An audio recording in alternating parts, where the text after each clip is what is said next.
Often, parents want to pass down the family business to their children. Fathers have organizations or businesses called Jones and Sons, right? Mothers will pass down the cooking recipes to their daughters so they can start cooking places, restaurants, these kind of deals. Do you believe that that happens in human trafficking? Do you think that there are actual trafficking legacies where the parents are passing it down to the children? I'm Dr. Debbie Lasker, the Executive Director and co-founder of the Convergence Resource Center, and I'm here with my colleague.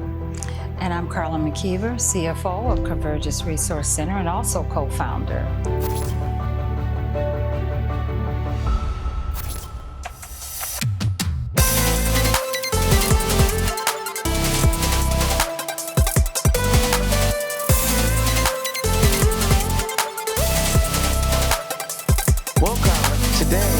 I want to talk about trafficking legacies. In Columbus, Ohio, and this was in 2020, there were 80 arrests, 109 women rescued. One woman that was rescued from human trafficking in this statewide effort told the people that rescued her she was simply following her mother's footsteps. She was doing what her mother did. She was pregnant with her fourth child, and she had been involved in trafficking for 5 years. So here in Wisconsin, we met two girls at a youth event. Myself and a couple of members of Convergence were at this event. And two of the girls were very agitated and started to cry at the event. So we pulled them to the side and we started talking to them. And they were telling us that they were involved in human trafficking. These girls were about 16 years old. And they told us that they had gone up to, I want to say it was either Whitewater, Stephen Point, somewhere up and around there. And they had called and found a trafficker and went up there so the trafficker could traffic them so they could make money. They got this idea because their mother had been involved in trafficking and they did not have the money to pay for their school cap and gown and the ring and all that. So this is how they felt they were going to go get the money. And in one incident, one of the men was so infuriated because the girl just sat there and cried that he beat her up. Got in a very agitated experience with the trafficker. And so the trafficker put him on a bus and said, "Go back to Milwaukee. Don't come back up here." And the girls were crying because they were planning to go back up there and find another trafficker because they needed their cap and gowns. Straight A students. But they learned this because their mother, one of the girls' mothers, was currently involved in trafficking. That is so unfortunate.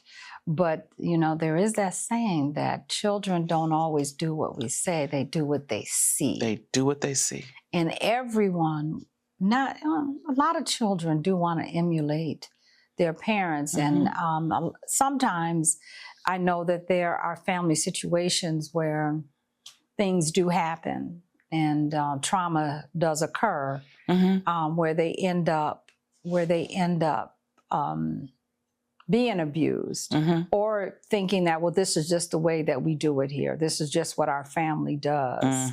I can remember different cases, you know, if you talk about someone getting help, it would be, I can remember seeing, I used to file for the county, and it would just be family, the daughter, the granddaughter. It would just be, the file would be this thick, and it's just all the different family members that were in the house and doing the same thing, where there's no change.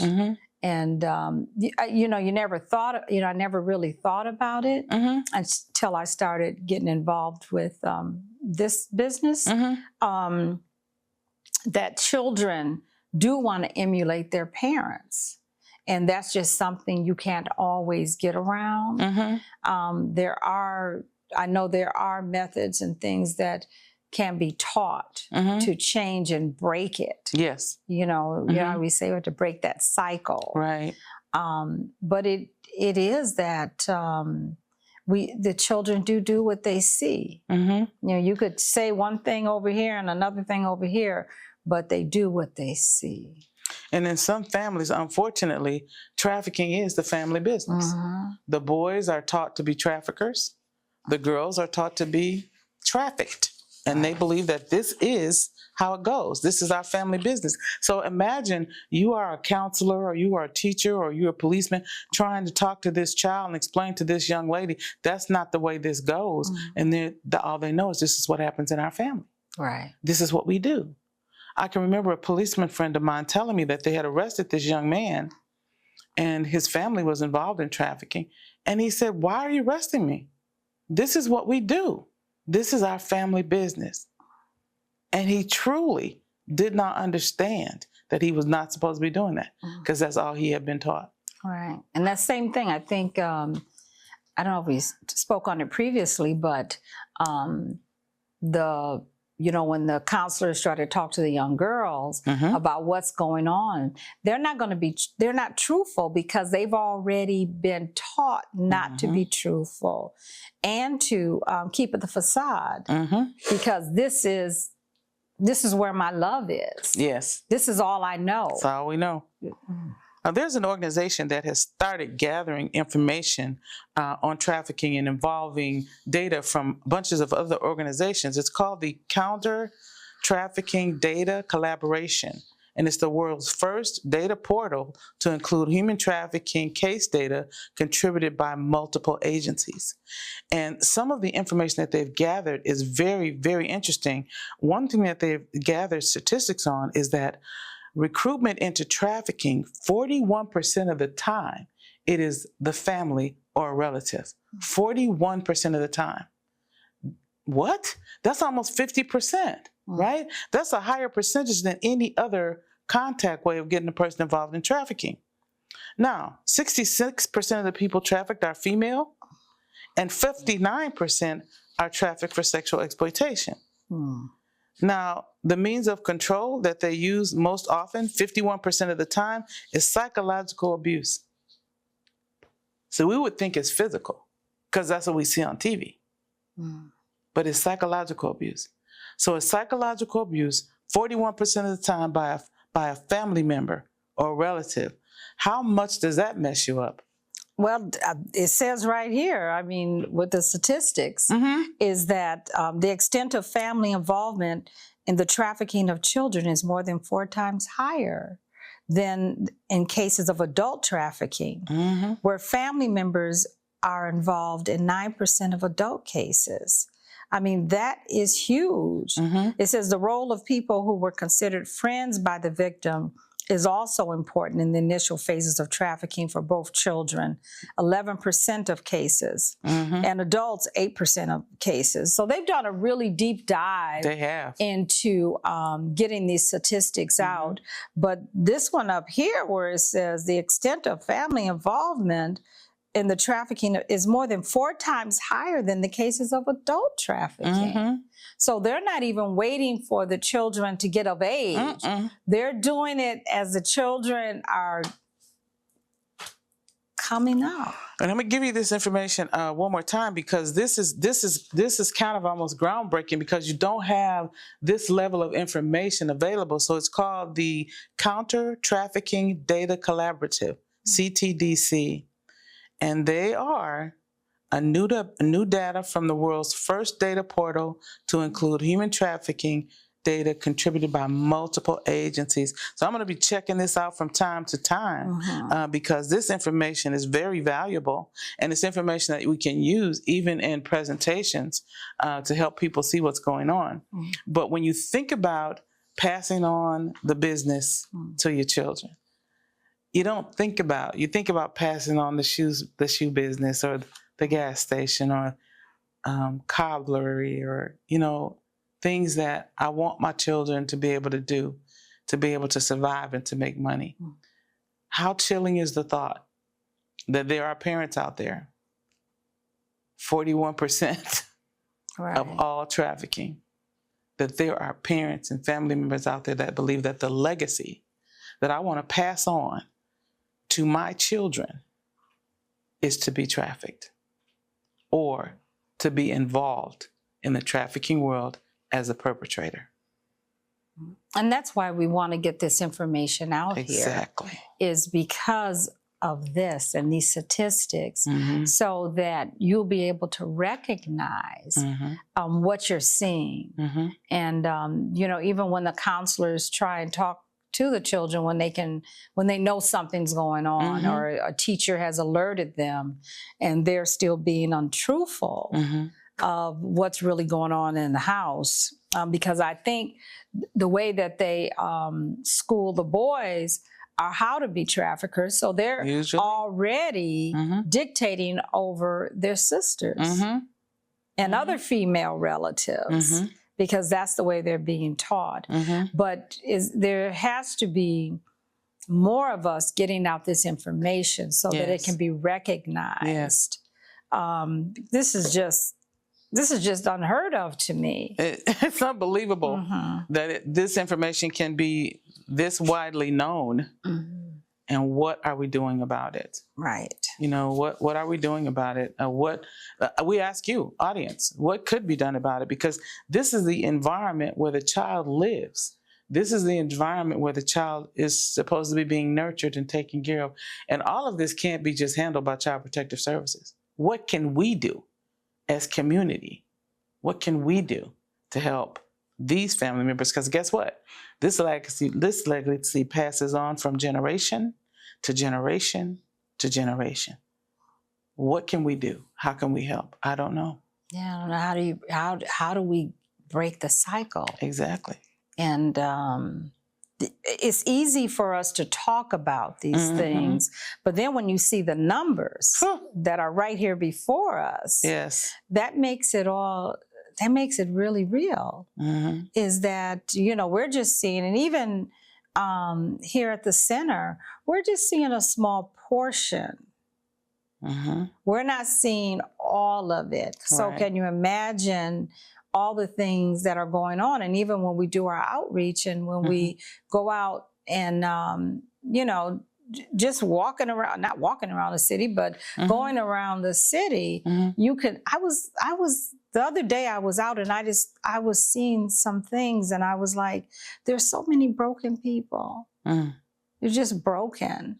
And how do we combat that? How do we get them to understand the truth, or to be able to help them to get back on the right track, or what, not as a right track of what we deem as a right track, but at least to be able to take care of themselves.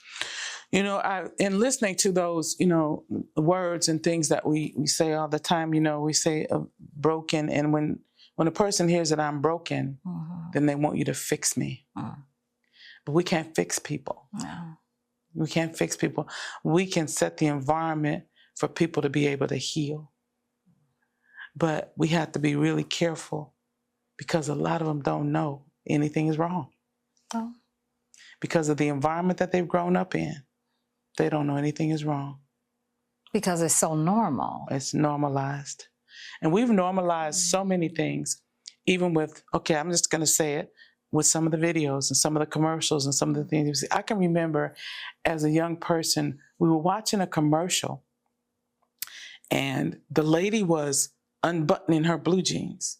And we're like, what is that? What is that? And we had to watch that commercial 4 or 5 times. We could not figure out, what is she advertising? We couldn't figure it out. It wasn't even the blue jeans. She was advertising the underwear. We finally figured it out. But at our age, at that time, it was like unheard of to see a person taking off their clothes like that on television. Now, well, they might take it all off, you know? Right. But we just have to be careful what we normalize. And we normalize human trafficking inside of a family. And we pass it on as a legacy. Right. Yeah. Carla, what do you want them to do? Well, I want you to, of course I want you to like and subscribe, but this is such a explosive topic, this legacy trafficking. It saddens my heart to even talk about it and think about it and look at the statistics of someone being hurt, someone not thriving as we feel they should be thriving, or they would never even know because, like you say, everything's been normalized. But you know what? We've brought it to you. We've given you the statistics. We've let you know that if you see something, definitely say something. You know, definitely say something, and know that it is not normal to be trafficked by your family. It is not. Trafficking in and of itself isn't normal, but I just want to say, if anyone's out there, because many times we grow up with this stuff and then we just keep it and we carry it around and we don't want anybody to know, so we hold on to it and we go through all kind of mental anguish because we don't believe there's help out there. There's help out there.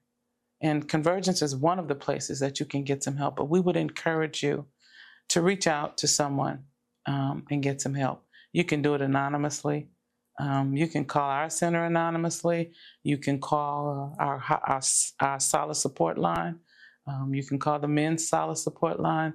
But please, get some help. You don't have to suffer in silence because of something that may have happened to you inside your own family. Wow, that was good. That was good. That was good information right there. And if you want to contact us, please contact us at CRC. Contact us at convergenceresource.org, or you can even go to our website, www.convergenceresource.org, and get more information there as well. I think we do have maybe a couple resources that are on our page that you can look at. Or you can always subscribe to our newsletter as well. That's right. We will have information in there and keep you informed on what's going on and the different subjects even that we've touched. And some of the subjects we have touched on, they're not always easy to talk about. That's true. So we're doing a little bit of a discussion on things that have not been talked about as much. So I'm hoping that everyone out there is getting something from these conversations that we have, and that's why we named it The Conversation. So we appreciate you tuning in. We appreciate you listening, and make sure that if you know of something, or even if you don't know of something, continue to share our page so someone might see it and might recognize that these things are happening to them. So I do believe we have come to the close. Yes, ma'am. We have come to the close at this point. We have, and so we will see you next time. And thank you so much for stopping by. Just have a little conversation.